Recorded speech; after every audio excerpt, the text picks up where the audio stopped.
Hello. Thank you. Hello. How are you Thank you for the nice doing? introduction. I'm good. You good? Yeah. Thank you so much for joining us this evening. I'm excited to talk with you. Me as well. I never did a Q&A before. Let's see how it goes. It's good. It's not like we've got many people, not much pressure for the first time. Yeah. Easy. I think it'll be fine. Maybe actually, well, I'll start by opening a beer. Yeah, let's have the beer. Cheers. Sorry that you have to be paying money for this, but like... yeah. Okay, now that's important out of the way. I wanted to start with a story that I've actually been kind of interested in, which is actually just how Dinamo started with your co-founder Fabian. Like, what was going on in both your lives at the time? Yeah, it was very messy. I think we're both like graphic design students, so I think that's also quite a thing with Dinamo, is that we all, like at the core, like at the beginning at least, really like graphic designers using fonts and making fonts eventually. So like Fabian and I, we met and just started to like exchange like projects and ideas and so on. And then more and more, we always used design projects that we got like as students, like a little poster or something like that. We used that to make fonts for that project. So like a Sunday night drawing, A to Z, quick thing. And then we started to give that to a friend, and the friend started to use the font, and then eventually they maybe said, oh, do you have like another weight? You're like, yeah, okay, then you start drawing another weight, and more we realized we actually enjoy this more than designing the thing. Okay, right, Yeah. okay. So that's kind of how it started, and we like start to gradually make more and more fonts and stopped making graphic design. Yeah. Now we're back at making graphic design again, I think, here. Yeah. And what year was it that it kind of became formally like a foundry? Yeah, it's crazy because like it's really funny to do a Q&A, really. It's like a conversation. It is a conversation. Okay, so like, let me tell you about that thing. We had been like working together a little bit, like, but we had given it a name like Dinamo. Because we thought it's like an energy generating machine. Right, okay, yeah. That's another good question. Yeah, I should have like asked you that. Yeah, it's like a machine. There's like something happening inside and something comes out of it and so on. So we thought it was a good name. It is, yeah. And then, thank you. And but we still like worked as freelancers right and left. I was even studying. I moved to Amsterdam, continued my studies and so on. But still like we handed in our work to the Swiss Design Awards. And that was like kind of a prestigious thing back then, and still is, but like in Switzerland. And then we kind of won the design awards as well. So suddenly we had a lot of money. And then we kind of felt almost like, okay, we need to now maybe formalize it and found the company, like register the name and so on. So we used the money to do all that, and then really for us to have the courage to say, okay, let's now maybe quit the other jobs and like let's take some of that money. The money was gone quickly, but like still like it gave us like the confidence to start our own studio, maybe believe in it a little bit more also. Yeah. Okay, and what was kind of the... Okay. I didn't know there's such a big screen actually. I saw this whole presentation beforehand, and I was like, "Oh, it's going to be hard to call attention at this bit." Yeah, absolutely. And I guess like around that time, what was sort of the traditional like foundry approach? What was the business of fonts like? What were other people doing? I guess. Yeah, I think we got lucky with the timing a little bit. So that's like maybe 10 years ago now. So like, font design software was like on the rise. Like you had a lot of like new tools. So like making fonts was easier, and I think also in our thinking, the graphic designer would, you didn't have the separation anymore so much between a type designer and a graphic designer, like the person using the fonts, like at least for us, there was really like, yeah, we're making our own tools, and therefore also we're shaping our own language, we like, whatever we design, because we're using our own, like we're wearing our own underwear in a way, like so that we don't even need to do much more than that. So our design was also quite typographic. Yeah. Like there wasn't like a lot of other stuff in it, like illustration or photography, because we're not so good at this also,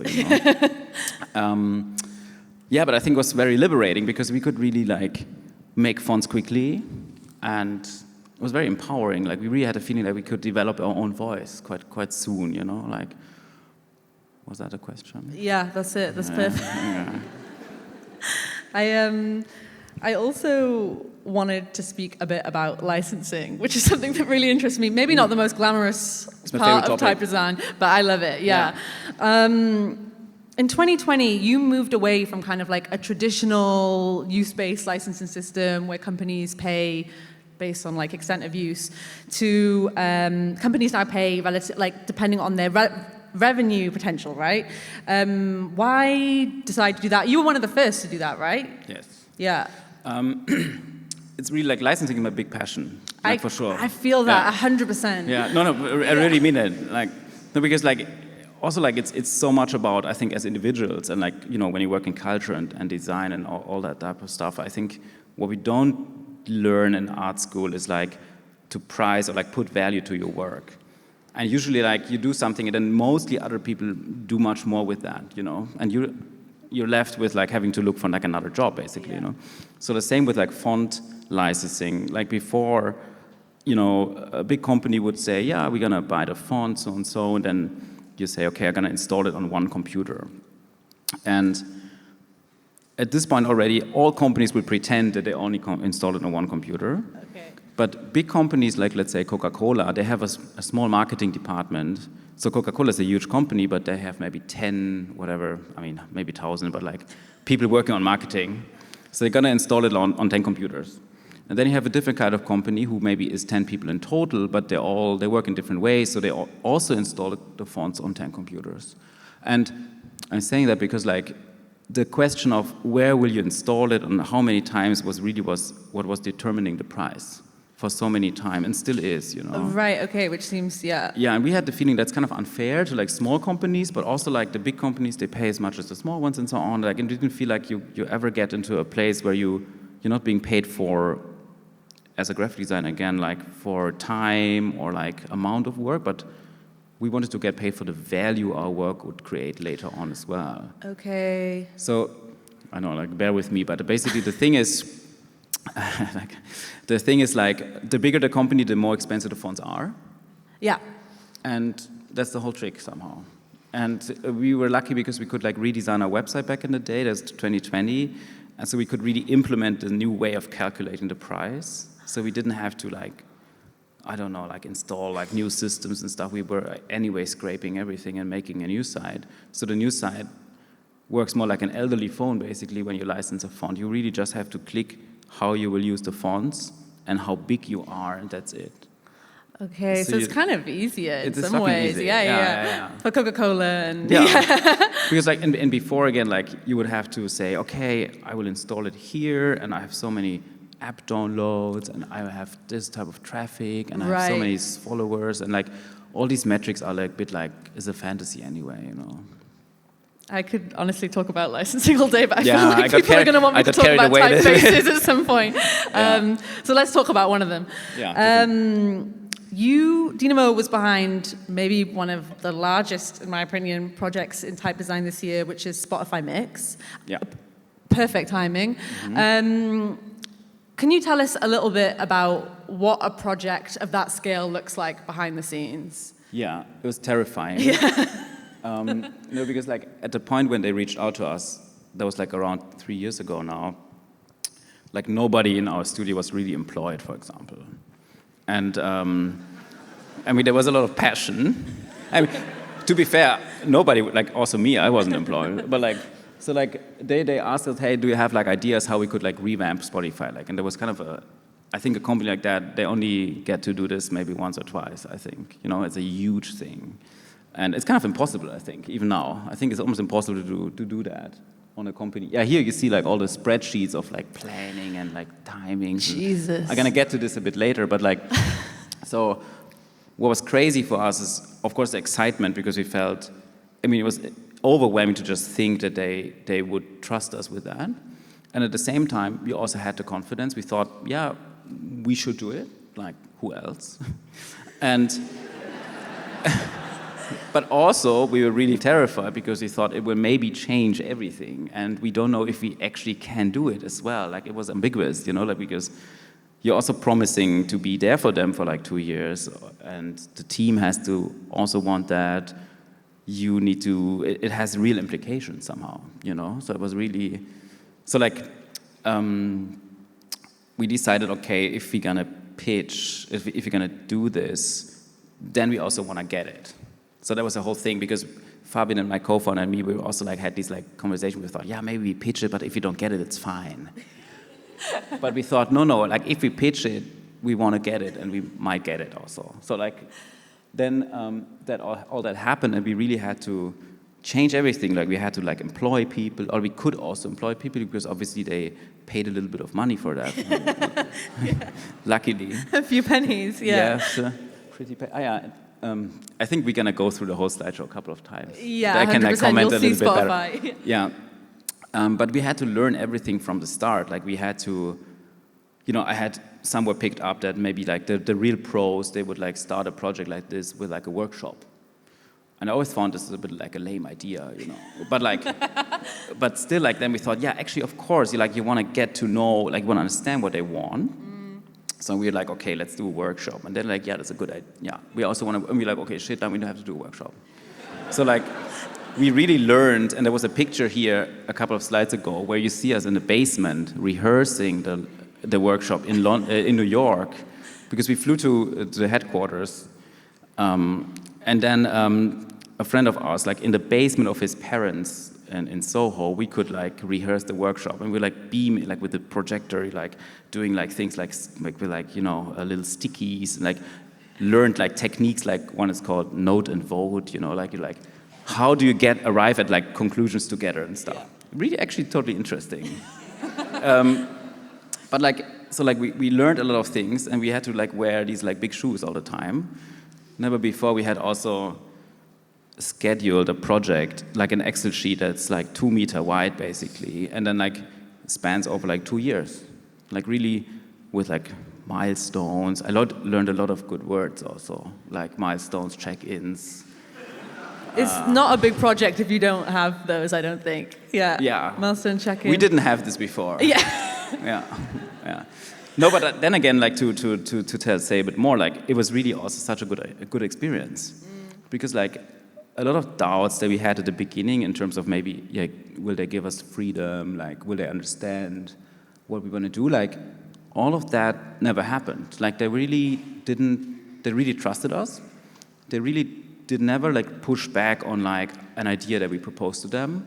And we like smuggled in a bunch of crazy shit, I would say. Yeah, like, like in terms of like what we think is enjoyable, They're like, yeah, this is good, And I've really thought more about design decisions with much smaller places, where like, the curator might really get involved, and like really start to draw like letters himself.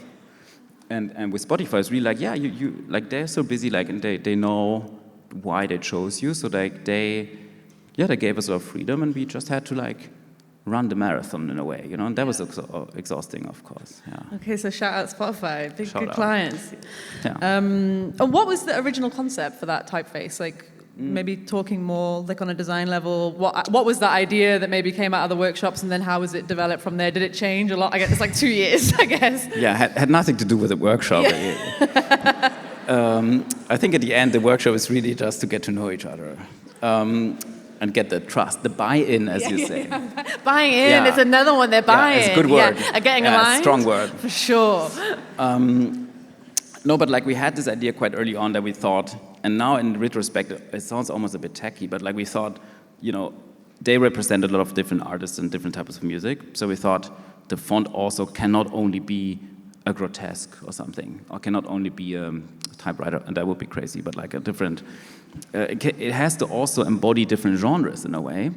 And once that clicked, we basically made a font that has a humanist kind of base, follows the humanist kind of design tradition, and then on top of that we sprinkle in different, in the presentation I would say sounds, but like you sprinkle in like grotesque, geometric, and other types of elements. So like the font also speaks different languages, you could say, stylistically. And it was a challenge to like make that all like look good and feel good. But basically the font is a mash-up, almost like a remix of different typographic styles. Like if you look closely, you will see like, it really has different types of like strokes, and it follows different traditions, but it's all made to work. And that was kind of the concept. And I think once we had that, and it took like a long time because we also designed a lot of things that we had to trash immediately. But like after a couple of months, we had that as an idea, and then from then it was just executing it and designing like the widths, the italics, different kind of tricks, and then a project like a Spotify. I mean, they have like, I learned what they call touch points. So like 400 different places where people would meet the font. And alone the engineering, like we had 3 engineers working on this, took like 9 months. And I was like, I didn't understand anything anymore. Like, but it was really like you had to make sure that technically it works and it reads well and it renders well and the file size is small and like there's a whole thing. I guess also you've talked there a little bit about like engineering, because I feel like once I heard you say that Dinamo are kind of graphic designers cosplaying as type designers. You said that one time. Yeah. Do you think that like impacts what your fonts look like or typefaces look like in a very literal sense, and how, I guess? Yeah, no, totally. I think in a way because we don't really, like we haven't studied type design, so we don't really know all the rules. Yeah. And I know it's a bit of a creative cliche to say, but like, you know, at the beginning I was a bit embarrassed because I didn't know the rules, and now I'm almost like proud of it also. And sometimes you like look at a font with like a different eye, or like you also think, I think what I heard once from another type designer, it was a nice compliment. He said, yeah, you pay attention to other parts of the character set, like symbols or like even numbers, or like things that usually maybe get overlooked by a classic type designer's approach, you know, because like you think, yeah, they're not important. But like for us, the symbols, the plus, minus, like all that stuff that you can, you know, that you really you need when you want to make a nice poster. Yeah. Like, I think that really gets a lot of attention. And then us also thinking of fonts as something that you have to play with, like you can shift stuff around, like things can get bigger or smaller than they should be. Like, I think we approach that with a lot of freedom in a way. Right, so kind of like flexibility is like baked into it. Yeah, I think also when you make a font now, like you must have fun with it a little bit. Why otherwise? Yeah. Yeah, and then, okay, fun is perfect segue. Let's talk a little bit about hardware, which is like your product line. You've got caps, candles, t-shirts, but also fingerboards. I think there was a video earlier of the fingerboards. Yeah, at the beginning, or later. Yeah, maybe later, but it's skateboards. They're very small. Very small skateboards, yeah. And toothbrushes. The toothbrushes are great, by the way. They're really, really good. A very soft bristle toothbrush. So I'm a big advocate for these products. How does a foundry kind of, if you decide to start making merch, surely you think like t-shirt, how does a foundry start making like lifestyle products instead? How does that come about?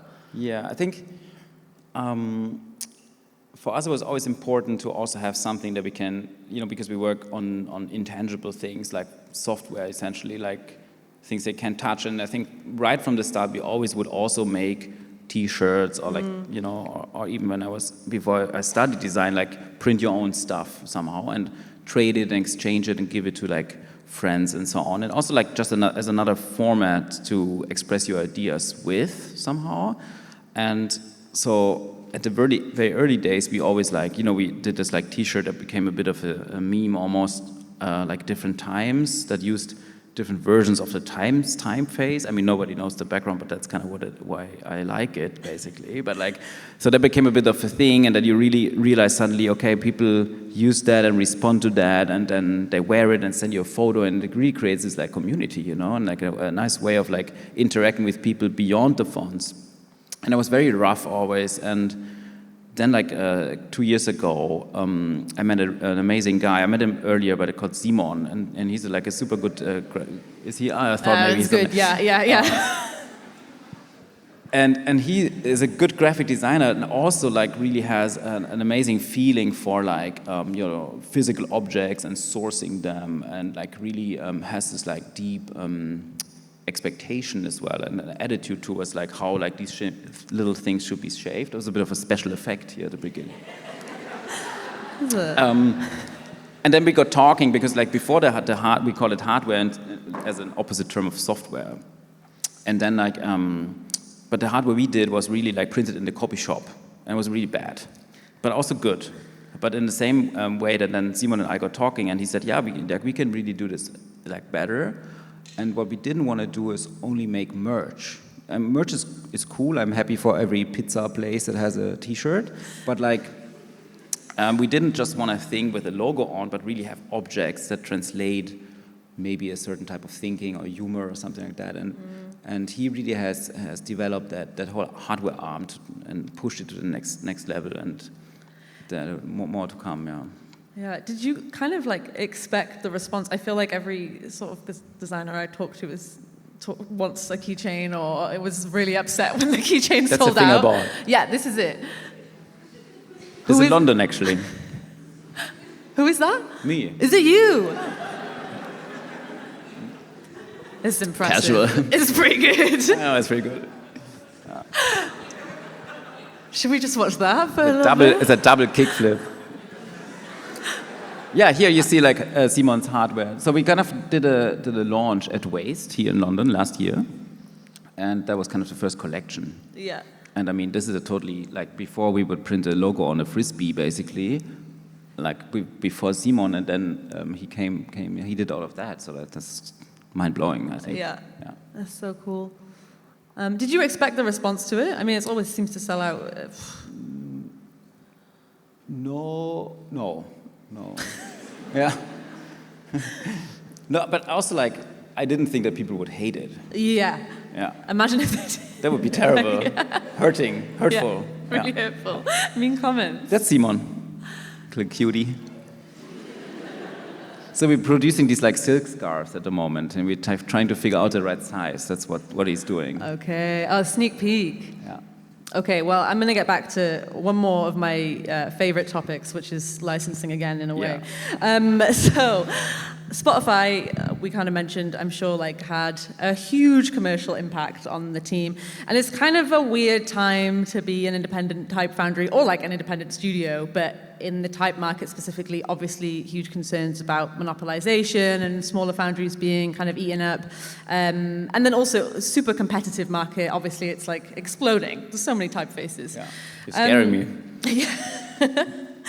So where are you kind of looking for? I wondered, how you're navigating all of that, where you're looking for stability. Is it more still in licensing or big creative projects like Spotify? Yeah, good question. I think I'll also say that like after Spotify, we got a lot of attention, but like it's not like we got the next Spotify, you know, and also like it's a bit like, I sometimes think of it as you have a garden, and you also need to watch a little bit who's coming inside. Like, I think with Spotify we had a good experience. That's why I like to tell it in full detail, also because we kind of didn't maybe expect it also, or it would also would have been a story to say, oh, it was terrible, you know.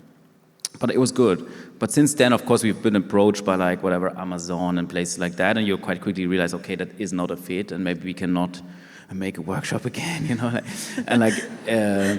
and then all that doesn't happen, you know.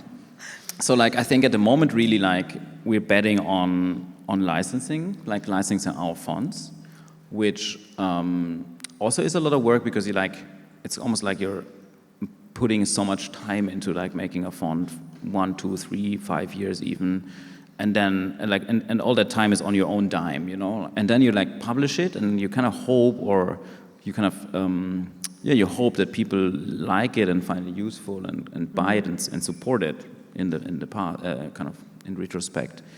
So I think our bet is like licensing really, and trying to find right clients who also can pay us and want from us what we can also offer, because it's almost like it can be such a misunderstanding as well. Right. Okay. For sure.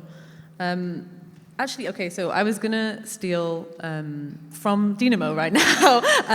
You have an editorial arm, which is something else you do on top of hardware. And there was a great quote in it the other day from Christian Schwartz from Commercial Type, who said, "Typefaces are like the fashion business in a lot of ways, and I worry about us losing touch with people's taste and falling out of relevance."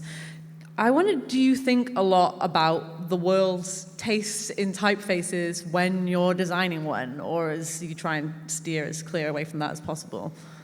I mean, I think it would be the easier answer to say that we're like trying to stay away from it, I think is kind of impossible. But like, luckily, making a font really takes time. I mean, that's a good thing of that, it all taking time, because like, you cannot really chase a trend. Like, it's kind of, or you do bad fonts.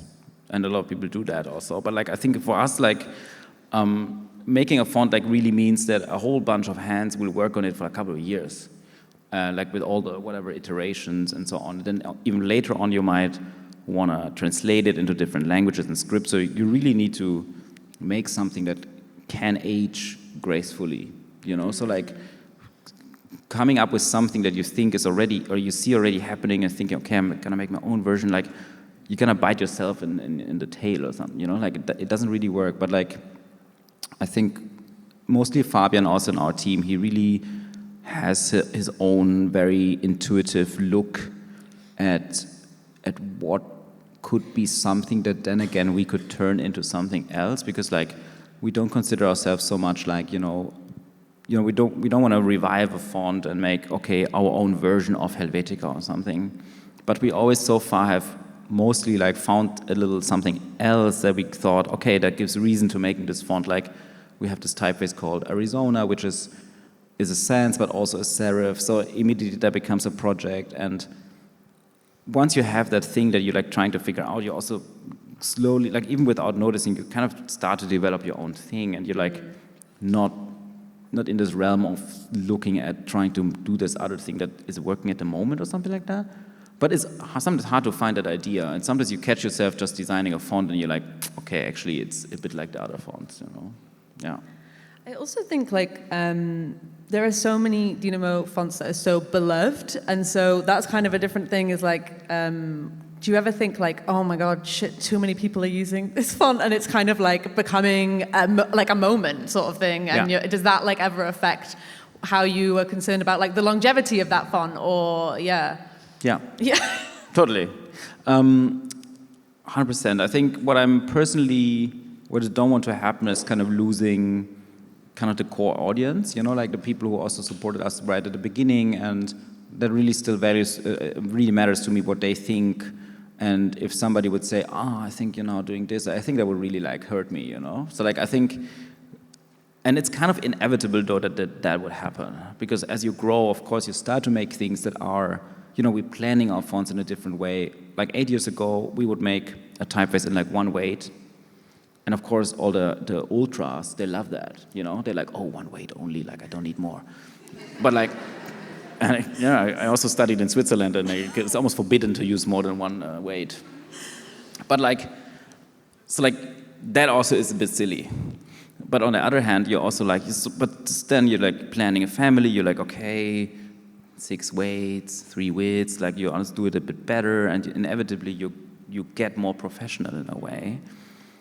But I think maybe by doing things like our hardware or the newsletters, where we also commission a lot of independent writers, and they give them a platform to write really critical like, opinion pieces, like we really maybe try to like keep a bit of that like edge, that we have from the beginning on, but while at the same time also trying to be a professional studio, which also means paying people properly and all that. It's a kind of a complex situation, But more specifically, I think now we're also more going into like maybe like through some kind of midlife crisis or something, where like now we're gonna publish a bunch of like smaller fonts, dirty fonts, So they're gonna have one weight, and just to like change it a little bit, I think, change it up.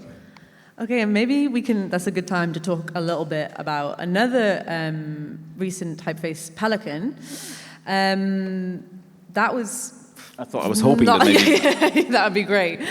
Not Spotify Mix, Pelikan, which came out this year, right? And that had a unicase feature baked inside the typeface that lets you kind of extend all letters to the same height. What made you sort of decide, right, now is the time that we're going to look at this, and unicase, now is the time, like what sparked that interest for you? Maybe you can like describe, say, what it maybe is first, a better introduction than maybe I had, and how it came about. No, totally. So, let's see it. It will show up eventually, I think. So Pelikan is like our latest release, and again here, like I think the project started 4 years ago. So like it's really kind of a proto-grotesque, you would say, like before like all the better grotesques came out, like Helvetica and Accidents Grotesque and fonts like that. So like it's one of the predecessors to what we now know as these like default grotesque fonts. So it's more rough, a bit charming, I would say, like unpolished. And then like Fabian and Fabiola, funny enough, very similar names, they like worked on that. And I think in conversation, there was always this trying to find an idea in a font and this idea of, why does a small character has to be just small and why can't it be big? And so like we thought there could maybe be a gestural element that could bring this font to life. And then Fabi like really drew like all the unicase features, so like meaning you can activate a lowercase a and then it reaches up to the cap height. So there's this whole idea of like, same height, all the same, like abandoning the idea of lower and uppercase hierarchies and so on. So suddenly also in the studio the conversations really changed and they went away from thinking or from talking about that A needs to be a little bit more like that optically, but like more like talking about the gestures, like how does it feel? Does it feel better, like more equal and all these things? And then also when we talk about the campaign that you saw earlier here with the 5 well-dressed people like wearing these like light blue pedestal things, immediately the campaign was clear as well, because we also wanted to make a campaign with like people from Berlin in this case, from our friends' circle somehow, who then all would reach the same height, similar like the letters in the font do, and that was kind of the full circle moment. Yeah, that was based on that campaign level, right? That was where that concept came from. Level, that artwork, exactly. Which was maybe you can describe, maybe talk about the campaign a little bit more. Yeah. So like again, our campaigns in general. Yeah, we can talk. I can talk as long as then, like until it comes up. Yeah. We can talk also. So we can talk about hardware and teaching and lectures right now. Yeah. No, like so basically the campaign again with us, we always want to construct a bit of a world around the fonts, because also that's how we talk about the fonts ourselves. Like we don't say, oh, this is the original version of Garamond, something like that. But like for us, it's really like, what can it do? How does it feel? And we also want to communicate it and give people something to like, talk about it and feel connected with. So like with Pelikan, we thought, what's a way to translate this idea of same height? And then in the 70s, there was this artist called Hans Hemmert, who's a German guy, and he came up with these like same height parties. So he would invite people to parties and give them shoes that would make them all reach the same height, and then people could meet on eye level. And then what it was is we worked with a studio in Berlin called Yes. It's got a new, very fresh studio, and they proposed that to us to kind of reenact a same height party, but with people from Berlin, and that kind of was the whole campaign. And then we shot it, and I don't know if you get to see them later, like. There's also like an italic version where everybody stands to the side, and there's like a condensed version where everybody's sitting on a chair. So it's kind of, it's a bit hard to see, but that's also happening. A good Easter egg. Yeah, easy to miss. Yeah. And I guess for me, like a lot of your typeface launches do seem to come with like a big campaign idea, like you were talking about storytelling. In terms of like behind the scenes, when are we thinking about the campaign? Is it like at the end after we've developed the typeface, or is it way earlier that it's really integrated? How many members of the team are thinking about campaign? I'd love to hear a little bit more about like your thinking about that. And has it always been like such a focus on campaigns? No, I think that came in the last years really, because maybe we also found our love for graphic design back in a way. And then we thought, let's communicate this better. Also because there's such a flood of things out there, this is actually our licensing model that we talked about earlier. So, you just need to select the company size and how you're going to use the fonts, and then you're good. Yeah. It's quite it's in depth. It's way easier now. Yeah. And at the moment, it's like there's maybe like 2, 3, 4 type designers working on a typeface. Okay. Plus, or like including engineering, so somebody who makes sure that it works as a piece of software, meaning like you hit the right key. That's a simple example, but you hit the right key and the right letter shows up. Otherwise, that would be a scandal, But like, even like that it works on like Windows or something, Yeah. That's the actual trouble. And then there's like 2, 3, 4, 5 people working on a campaign. Yeah. Okay, and so there's quite a lot of people it's almost working. 50-50. Yeah. And the campaign takes still relatively like less time, like 3-4 months maybe. Yeah. Okay, so yeah, it's still a it's big investment. Berlin timeline. Yeah. In London, you would do it in 1 month maybe. Yeah. And do you think that's become kind of like a standard now? I mean, like, in terms of like, there needs to be sort of like, basically like marketing this, around each typeface. So otherwise it'll fall into the... Yeah. I think it's hard to get noticed anyway. And then also it's a missed opportunity because it gives you the opportunity to express what you thought when making this font for so long. I think you have to communicate it, and people do, right? Like, but of course, like a small like design asset showing the letter is the smallest form of communicating it. But I think also for me, when I'm watching myself and how I perceive things, I think, of course, if I feel that there's something happening in here, like something funny, silly, kind of anything, like I look a bit longer and I start to engage and I start to like it and try it, and it's like a good conversation in a way. Yeah. Also, if it makes you like the work more and it makes everyone on the team have more fun, like, yeah. I think we're coming kind of close to the end, so I'm going to get to some questions from the audience because there were loads. This one's really good. It's from Zhao Yan, and they say, how do you deal with pirate websites distributing your typefaces? Yeah.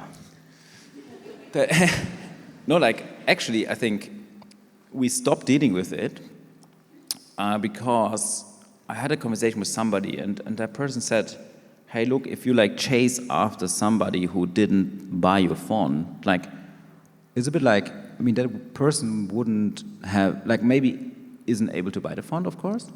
And then it's not like you're losing a customer because that person would have not bought the font anyway, you know? So like, why even like think about this and put energy towards that? Because like, it's not like you will convince somebody to be like, hey, please buy the font now or something. Like they would never have been a customer, you know? So like, if a big evil company is using our fonts, now we know what to do, and you can make good money with that. Okay. Yeah. No, because like, they basically they don't have a license to use your intellectual protected property. It's a very beautiful case. Yeah, every lawyer will support you with that. So like, easy. But like, in general, our whole attitude has changed. Like, we're not like, actually the opposite. Like, we want to make our fonts accessible. Like, we offer student packs that are heavily discounted, stuff like that. We give fonts out for free, do cultural discounts and all that. Like, it's more like, if somebody wants to use the font and wants to buy the font, maybe doesn't have enough money, that's cool. Like, we're gonna figure it out, no problem. And the time that we would maybe lose even checking up on licenses, I think we now rather invest in making memes or something like that. You know, like, something like this. Yeah, it's a better investment. Yeah. And I guess also I'm like grilling you on the finances here, but. Do you think that kind of like approach to like reinvest culturally, sort of have a bit more of like an, you know, not completely, but slightly more like open source mindset in terms of like accessibility, has that like helped you in terms of in the market, would you say? Yeah, totally. I think even like, even within Spotify, for example, we met during the course of this big project with so many people involved on their end. Like, we met people who said, oh, I pirated your font like 10 years ago, you know? And now they gave us a job. Yeah. So like, cool. You know? Yeah. Okay, perfect. Another one good here from Elfige, which is, how do you envision type design evolving over the next decade, and why? Wow, yeah, good. Big That's stuff. A tough one, yeah. I think on the positive side, I think more and more, and I hope this continues to happen, more graphic designers will make their own fonts, you know? Like, because making fonts is even easier than when we started, and you even can like found your own micro foundry. Like, there are like shops that help you sell fonts nowadays, and like, I think there's such an empowering, beautiful thing to do, like make your own, you know, product, if you will, and sell it and see other people do something with it, and create this whole like feedback loop, which is beautiful and it really has changed my life, you know. And I think I hope we're gonna see much more of that. So there's a whole like democratization of tools and design like still continuing. So I think that's good. On the other side, we have like all these like really bad companies who sit on a lot of legacy and sit on the like our gatekeepers into like the tools we're using, and that's already like boring and very sad though, you know, because like they are destroying the market, flooding the market with like free fonts or dominating, you know, forcing companies who have old licenses to pay up and renew the license. Like that I think we're gonna see more of that as well, because they're gaining more and more power. Also, independent foundries are selling out to them, which I'm not blaming anybody. Maybe you want to buy a house or something, it's all fine, you know. But like, still, like this is a reality that's happening. So I think on the one hand, you're gonna see a lot of exciting stuff happening, and on the other hand, we have to, make a strong vote for like staying independent and supporting each other and collaborating and things like that. Yeah. And then before I ask my last question, actually, that reminded me, is that kind of, I haven't really spoken about the editorial arm, because that's sort of like your opportunity to kind of speak critically, which, as a foundry, was that why you kind of launched it? Was there any other thinking around it? Like, whose idea was that to just get into publishing, basically? Yeah, I think also I met Maddie, who's from London, Madeline Morley. She's an amazing writer and our editor. So you cannot hire her because she works in our studio. But like, she also was looking for like an outlet. Like she did all our communications, but also she was always saying, yeah, but I also want a place to write. And it kind of like perfectly overlapped, because we were also getting really tired of Instagram, even though it has a beautiful logo. But like, we were thinking, no, I mean it really, like I really liked your talk, but like, you know, we're thinking, okay, this is not a place where we can tell our stories, you know, like, or we can like give context or like depth in any way, because like, you know, how it is, we all know that. And then we thought maybe we need our own, almost like Substack-like place where we can just, you know, occupy some space, and people who subscribe or not. And we really, 2.5 years ago, thought, okay, let's really start a newsletter and make it really fucking long. Like, it's also like a lot of work. Like sometimes the newsletter is like meters long, like with all the images and stuff. Like it takes at this point to send our newsletter takes 3.5 days, because there's so many subscribers also, which is really nice. So like we have more newsletter subscribers than Instagram followers, which is for us insane, you know. But like it's crazy, not, yeah. Because I think people also, including me and my peers, I think I'm also like rather not, at this point, subscribe to a newsletter and also unsubscribe again, whatever. But like then like following something and like fucking my brain, basically. You know? Yeah. Yeah, I love newsletters. Here's the campaign now. Yeah. X-Hide, Kappa. Foam shoes? Yeah, it's like this like styrofoam that you can cut with a hot wire. That's good health and safety. Yeah, like killer. Okay, I think it's time for my final question, which is, we've spoken a little bit about, you know, the next 10 years in terms of type design at large, but I just kind of wanted to talk, it's been 10 years since Dinamo was founded.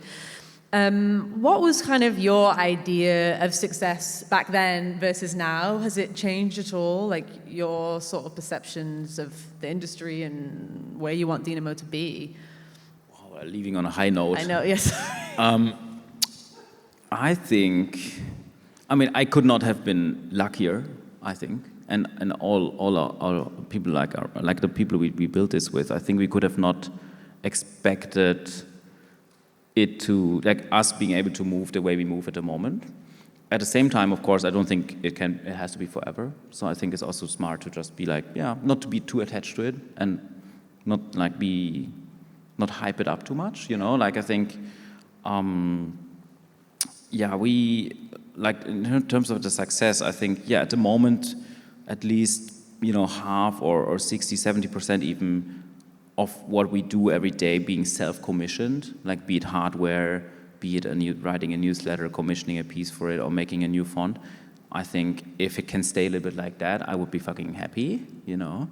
But at the same time, I think we need to also professionalize Like we need to, what I said earlier a little bit, like we need to, like now we're giving titles to people and so on. Like I think we also like have to grow up a little bit because like it's fun when it's a bit rock and roll, but also things can start to not feel so great anymore when they're like, I think clarity helps, roles, stuff like that.